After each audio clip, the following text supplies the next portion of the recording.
पूजा जी गाजियाबाद। राधे राधे। राधे राधे महाराज जी। महाराज जी, मनुष्य को हृदय मतलब मन की बात सुननी चाहिए या बुद्धि दिमाग की बात? हृदय की बात में आप क्या समझ रहे हैं? हृदय में 4 करण हैं, उन्हीं को हृदय कहते हैं। अंतःकरण। बुद्धि निश्चय करती है, मन संकल्प विकल्प करता है, चित्त चिंतन करता है और अहम क्रिया को स्वीकार करता है। ये अंतःकरण जिसे तुम हृदय कहते हो ना, उसे हम शास्त्रीय भाषा में अंतःकरण कहते हैं। अंतःकरण में 4 स्फुरणाएं होती हैं। किसी भी विषय का चिंतन और उसका संकल्प विकल्प, उसका निश्चय, फिर उसको स्वीकार करना। हम इन चारों की बात नहीं मानते, शास्त्र की बात मानते हैं। तस्मात् शास्त्रम प्रमाणन्ते कार्याकार्यो व्यवस्थितो। मेरे हृदय में जो बात आई वो शास्त्र सम्मत है कि नहीं। अगर शास्त्र विरुद्ध है तो हम हर बात काट देते हैं। हमारा जो ज्ञान है सत्संग से सुना हुआ, शास्त्रों में जो पढ़ा ले, इसीलिए अब आजकल अज्ञानी लोग अधिक बढ़ रहे, मनमानी आचरण कर रहे। रोज स्वाध्याय करना चाहिए, सदग्रंथों का स्वाध्याय। अगर नहीं कर सकते हो तो रोज सत्संग सुनना चाहिए। आपको सत्संग में नई नई बातें मिलेंगी, जिससे आपका जीवन कुमार्गगामी जो रहा है वो सतमार्ग में चलने लगेगा। पहले हमें पता तो होना चाहिए क्या करना है क्या नहीं करना। तस्मात् शास्त्रम प्रमाणन्ते कार्य अकार्यो व्यवस्थित हो। कार्य और अकार्य की व्यवस्था शास्त्र में बताई गई। हमारा मन तो कभी भजन में लगेगा, कभी भोगों में लगेगा, कभी गंदी बात चिंतन करता है, कभी अच्छी बात चिंतन करता है। तो हमको इसका निर्णय कैसे हो कि हमें क्या मानना चाहिए? वो शास्त्र और संत वाणी से मिलाना चाहिए। जो निषेध है वो हमें नहीं मानना, जो विधि है वो हमें मानना है। और एक सूक्ष्म बात, सबके हृदय में शास्त्रों का सार ज्ञान लेकर भगवान बैठे हैं।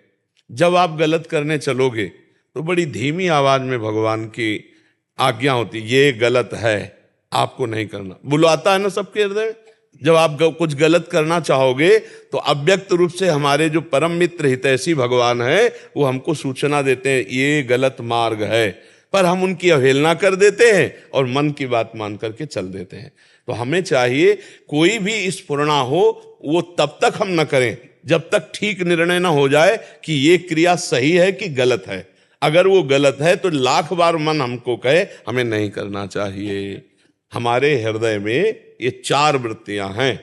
बुद्धि निश्चय करने वाली, मन संकल्प विकल्प करने वाला, ये करना चाहिए कि नहीं करना चाहिए, चित्त चिंतन करने वाला और अहंकार क्रिया को स्वीकार करने वाला। कोई एक ही बात नहीं है, इन चारों की बातें हमें ध्यान देना है। शास्त्र प्रमाणित हो, संत प्रमाणित हो तो वही हृदय संत हृदय हो जाता है। और कुछ दिन के बाद फिर गंदी स्फुरणाएं ही बंद हो जाती हैं। फिर अब जो होगा वो भगवान का आदेश होगा। अब वो स्थिति आ जाती है। अभी तो हमारी स्थिति त्रिगुण माया के अंतर्गत है, तो अंतःकरण त्रिगुण माया से संचलित है। अभी हमें देखना होगा शास्त्र सम्मत है या बुरा, शास्त्र निषेध ये कर रहा है। क्योंकि मन की तरंगे तो अभी सात्विक वातावरण तो बढ़िया चिंतन रहेगा और राजसिक वातावरण आ गया तो गंदा चिंतन आ जाएगा। तो हम मन को अभी पूरा सलाहकार नहीं मान सकते।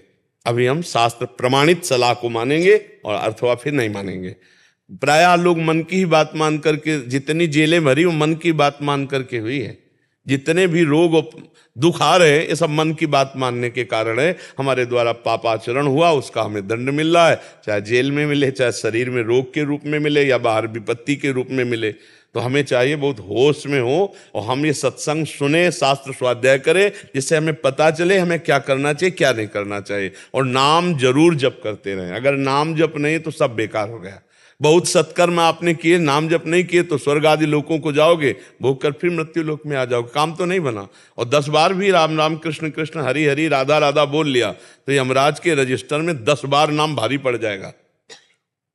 अरे एक नाम की कीमत पूरे त्रिभुवन नहीं है तो 10 बार नाम, ऐसा कीमती नाम हम हर श्वास में सैकड़ों बार लेने की चेष्टा करें। श्वास श्वास में कितने अधिक से अधिक नाम ले लें। बड़ा आनंद आता है जब आप नाम के प्रति थोड़ा महत्व बुद्धि रखिए। जैसे रुपया कमाने में लोभ और बढ़ता चला जाता है, ऐसे भजन का लोभ बढ़ता चला। उठते बैठते चलते फिरते हंसते खाते पीते गाते कभी भी नाम का विस्मरण ना हो, ऐसा महत्व जागरण करे। तद विस्मरणेन परम व्याकुलते। कुछ दिन बाद नाम पकड़ लेता है। पहले साधक को नाम पकड़ाना होता है। वाचिक शुरू किया, फिर उपांश शुरू किया, फिर मानसिक शुरू किया।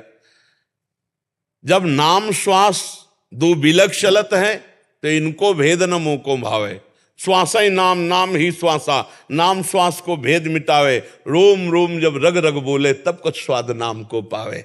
पहले हम नाम का निरंतर अभ्यास करें तो नाम के अभ्यास से सब कुछ ठीक हो जाएगा। हमारे हर प्रश्न का उत्तर नाम है। बड़े बड़े महापुरुषों के और शास्त्रों के और स्वयं जीवन की अनुभूति का विषय, बस नाम पकड़ लो, सब समस्याओं का समाधान नाम, सब प्राप्ति हो जाएगी लोक परलोक की भगवान। इससे बढ़कर क्या होगा? सुमिर पवन सुत पावन नामू, अपने बस करी राखे रामू, अपने बस करी राखे रामू। नाम जापक ने नामी को अधीन कर लिया। अब इससे बढ़कर क्या हो सकता है फल? इससे बढ़कर फल क्या हो सकता है? सुमिर पवन सुत पावन नामू, अपने बस करी राखे रामू। हम ऐसे महामहिम नाम का निरंतर जप करें और आचरण संभाल के करें। संत सम्मत, शास्त्र सम्मत अगर हमारे आचरण हुए और नाम जप चल रहा है तो कुछ ही समय में आप खुद देख लेना आपका जीवन कैसे परिवर्तित होता है।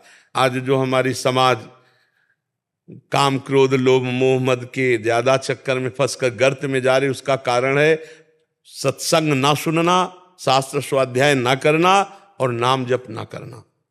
उसी से कितनी कितनी गंदगी भरती चली जा रही है। अपने पूज्य जनों को पढ़े लिखे लोग अपमानित कर रहे हैं। जो विद्या विनय प्रदान करती है वही उद्दंडता में आ गई है। नए नए लड़के नशा करने लगे हैं, व्यभिचार की प्रवृत्ति बढ़ती जा रही है, एक दूसरे के प्रति राग द्वेष की भावनाएं पुष्ट होती जा रही। क्यों? क्योंकि अध्यात्म बीच में नहीं है, भगवान का नाम बीच में नहीं है, संतों के वचन बीच में नहीं है। जिसके जीवन में संत नहीं है, नाम नहीं है, भगवान नहीं है, वो जीवन मृत जीवन है। जिन हरि भगत हृदय नहीं आनी, जीवित सब समानते प्राणी। तो हमें लगता है कि हमें हृदय की बात जांचने के लिए संतवाणी, गुरुवाणी, शास्त्रवाणी, इनका हम प्रमाण लें, तब हम हृदय की बात मानकर कार्य करें। नहीं तो हमारा हृदय अभी मलिन है, वो कभी कुछ भी उपदेश दे सकता है। हर बात हमें नहीं माननी, जांचना होगा शास्त्र से।